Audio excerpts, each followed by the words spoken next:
എന്നോട് ദേഷ്യമുണ്ടോ നിനക്ക്? എന്തിന്? ഇത്രയും നാൾ ഇതൊന്നും നിന്നോട് പറയാതിരുന്നതിൽ. എല്ലാം നിന്നോട് തുറന്നു പറയണമെന്ന് പലവട്ടം ഉറപ്പിച്ചതാ മനസ്സിൽ. പക്ഷെ നീ എങ്ങനെ റിയാക്ട് ചെയ്യുന്നുള്ള പേടിയായിരുന്നു എനിക്ക്.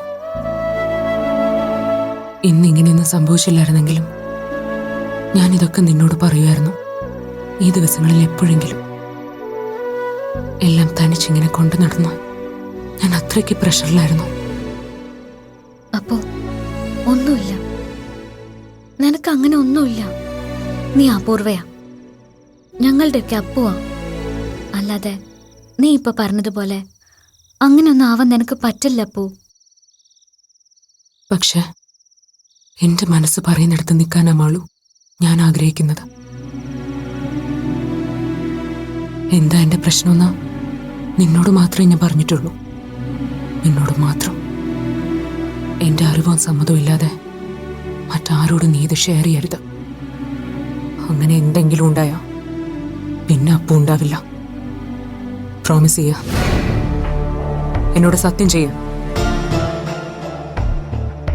പറയില്ല, ആരോടും പറയില്ല.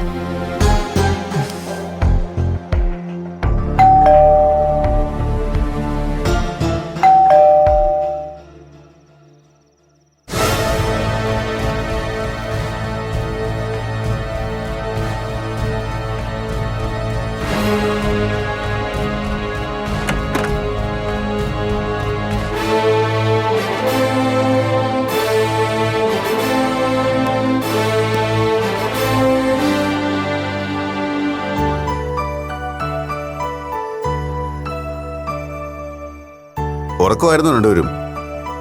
ഇങ്ങോട്ട് ഇറങ്ങി വന്ന്.